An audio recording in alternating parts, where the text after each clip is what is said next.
황선홍 감독이 이끄는 대한민국이 신태용 감독의 인도네시아와의 8강전에서 승부차기까지 가는 혈투 끝에 패하며 10회 연속 올림픽 본선 진출이라는 대업 달성에 실패하고 말았습니다. 황선홍 감독이 이끄는 대한민국의 23세 이하 축구대표팀은 26일 카타르 도하의 압둘라 칼리파 스타디움에서 열린 2024 아시아 축구연맹 U23 아시안컵 8강전에서 신태용 감독이 지휘하는 인도네시아와의 경기에서 연장전까지 120분 동안 2대2 무승부에 그치고 승부차기에서 10대 11로 패하고 말았습니다. 2024 파리 올림픽 남자축구 아시아 최종 예선을 겸하는 이번 대회에서 1에서 3위까지는 파리행 직행 티켓을 얻고 4위는 대륙간 플레이오프를 거쳐 본선행 여부를 가리게 됩니다. 그동안의 축구 역사를 보나 현재 실력을 보더라도 아시아에서는 최고 수준의 선수들을 보유하고 있는 아시아 최강 대한민국이었기에 당연히 결승까지 기대했던 대회였지만 첫 경기부터 졸전을 거듭하며 경기를 보는 축구 팬들을 생각지도 못한 방향으로 긴장시켰던 황선홍 감독과 선수들이었는데요. 하지만 운 좋게 예선 3차전에서 라이벌 일본을 꺾고 개최국 카타르를 피해 몇 수 아래로 평가받는 인도네시아를 8강전 제물로 삼게 되어 최소 준결승 합류는 당연한 것으로 기대하기도 했습니다.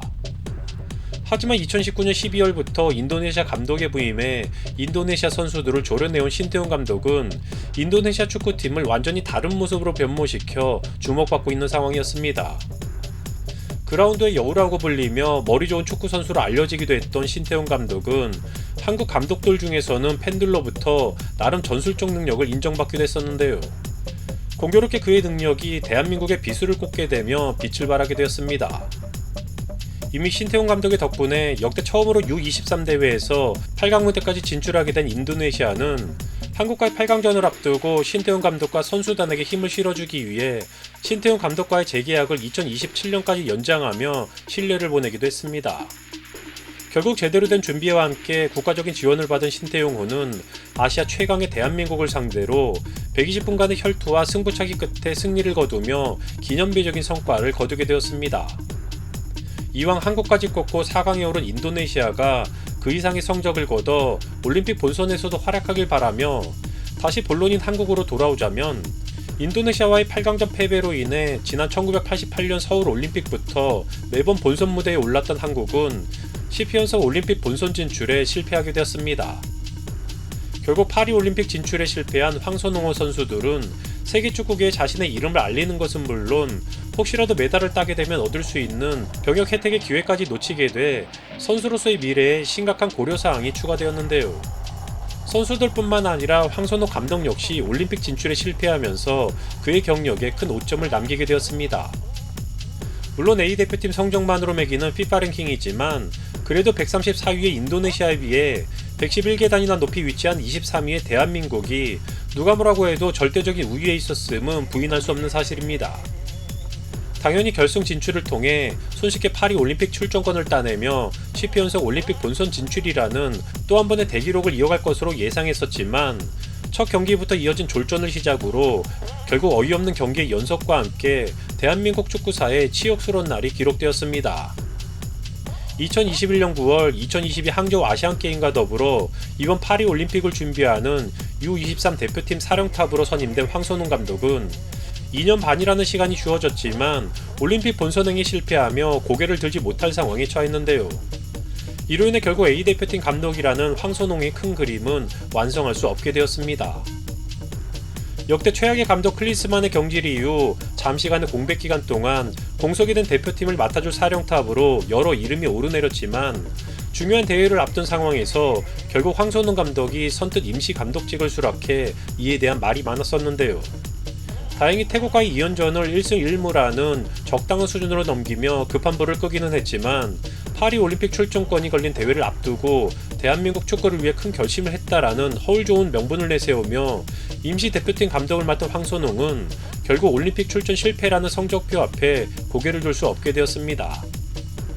잔디 핑계를 대며 졸전의 1차전을 선보인 후 2차전이었던 태국 원정에서 3대0 대승을 거둔 후 절대 성인 대표팀에는 관심이 없다라는 그의 발언에 대해 그동안 황선홍 감독을 지켜봐왔던 축구팬들 중에 또한 현재 정몽규 발밑에 놓인 축구협회의 사정상 이를 고지고대로 듣는 이는 없었을 것으로 보여졌는데요. 최근에 영상에서도 언급했듯이 제가 보기에는 아니 누가 보더라도 황선우 감독의 파리 올림픽에서의 성공 여부에 따라 국대 감독으로까지의 연결고리가 충분히 가능해 보이기도 한 상황이었습니다. 하지만 2년 반이라는 기간 동안 변변치 못했던 그의 준비 부족 때문이었는지 아니면 코앞에 대회를 앞두고 지나친 욕심을 내보인 그의 만용이었는지, 물론 주요 몇몇 선수들이 소속팀의 차출 거부로 인해 합류하지 못했다고는 하지만 단체 경기 축구에서 충분히 전술적 준비가 이루어졌다면 상대적 약체들과의 경기에서 이처럼 수준 높은 선수들을 데리고 결국 말도 안 되는 경기력을 보였다는 것은 변명의 여지가 없을 것으로 보여지기도 합니다. 대한민국 축구의 10회 연속 올림픽 진출이 좌절된 후 황선홍 감독의 거치는 당연히 계약 해지와 함께 그만의 길을 다시 찾아갈 것으로 예상되지만, 대한민국의 모든 축구 팬들이 생각하듯 최근 몇 년 동안의 한국 축구가 하루가 멀다 할 정도로 문제를 노출하며 이처럼 썩어가고 있는 것은 한국 축구의 정점에서 끊임없이 똥물을 흘려보내는 누군가에게 가장 큰 원인이 있다는 것에 동의하는 데에 주저함이 없을 것입니다. 부산 아이파크 구단주이기도 한 정몽규는 과거 명문이었던 자신의 팀이 2부에서 허우적대는 것에는 아랑곳하지 않고, 또한 자신의 회사인 현대산업개발이 연이은 부실공사로 인해 망해가는 것에도 상관없이 도대체 무엇에 홀린 것인지 축구에 미쳐가지고, 아니 감투에 미쳤다고 하는 것이 맞는 말이겠지만 2013년 52대 축구협회 회장이 된 후 뜻있고 나름의 능력을 선보였던 축구계 인사들을 내치며 자신만의 아성을 구축했고, 결국 대한축구협회가 쓰레기라는 오명을 얻게 된 한국 축구의 가장 큰 죄인이 되어버렸습니다. 무슨 모종의 거래가 있었던 것인지 난데없이 축구 관련 범죄자들을 사면하겠다고 나섰는가 하면 검증도 안 된, 아니 능력 없음에 대한 검증만이 이루어진 이름만 유명한 먹튀를 국가대표 감독의 자리에 앉히더니 사건만 터지면 기자들에게 선수들을 먹잇감으로 내던지고, 축구협회는 자신의 사업 도구이자 개인적 업적을 위한 수단으로만 전락시켜버렸습니다. 지난 클린스만 감독 선임 당시부터 불거졌던 축구협회의 감독 선출에 관한 방식은 황선홍 감독의 태국 2연전을 위한 선임 방식에서도 투명하지 못했다는 평가를 받으며 논란이 되기도 했었는데요. 현재 진행 중이라는 차기 국가대표팀 감독 선임과 관련해서도 아직은 국민들로부터 신뢰를 받지는 못하는 상황입니다.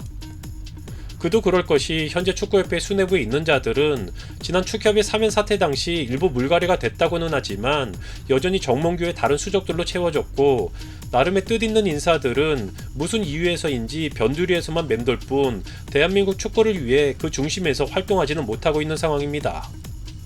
결국 그동안에 쌓이고 쌓였던 것들이 이번 파리 올림픽 진출 실패라는 사태와 함께 폭발해 축구팬들은 황선홍 감독에 대한 비난은 물론 정몽규 축협 회장의 퇴진에 대해 더욱 목소리를 높이고 있는 상황입니다.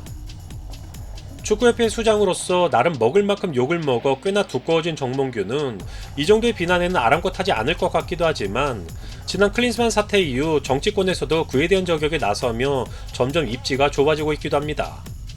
꾸준히 정몽규를 저격하고 있던 홍준표 대구시장은 인도네시아에 패하며 40년 만에 올림픽 출전이 불발되자 이강인 파동 때 미온적인 대처로 난맥상을 보이더니 사람이 없어서 올림픽 대표팀 감독을 겸임시켜 이 꼴이 되었나. 숱한 국민 감독 놔두고 또 끈떨어진 외국 감독 데리고 온다고 부산 떠니 한국 축구 그만 망치고 나가라라며 정몽규 퇴진에 대해 목소리를 높였습니다. 물론 그가 순수하게 한국 축구를 걱정해서 한 말인지 정치인으로서 자신의 입지를 위해서 떠드는 것인지는 모르겠지만, 그동안 여러 차례 한국 축구와 관련해 언급했던 말들이나 특히 이번의 발언을 보자면 충분히 공감이 가는 내용이라고 생각되는 부분입니다. 아시안컵에서의 졸전 이후 정몽규는 자신의 거취와 관련해 즉답을 피하며 연임에 대해서는 2018년 축구협회 총회에서 회장 임기를 3년임까지 제한하도록 협회 정관을 바꾼 적이 있다. 그런데 당시 대한체육회와 문체부에서 이 조항을 승인하지 않았다라며 애매모호한 답변과 함께 사선에 대한 여지를 남기기도 했었는데요. 현재 정몽규는 아시아축구연맹 집행위원 선거에 출마한 상태입니다. 동아시아 지역에 배정된 AFC 집행위원 자리는 현재 공석으로 정몽규가 단독으로 출마한 상황입니다. 오늘 5월에 열릴 예정인 집행위원 선거에서 정몽규가 당선된다면 축구 외교력이 중요하다는 점을 들어 그의 대한축구협회장 사연임의 가능성 역시 높아지는 것 또한 사실입니다. 국민들의 바람과는 달리 철옹성 같은 정몽규의 입지는 여전히 흔들림이 없고 향후 사선의 가능성마저 높아지고 있는데요. 도무지 해결책이 보이지 않는 상황입니다. 아무리 썩어 빠진 구렁텅이에서도 솟아날 구멍이 있듯이 현재의 앞이 안 보일 정도로 망해가는 축구협회와는 달리 우리 선수들의 활약은 꾸준히 이어지길 축구팬으로서 응원하겠습니다.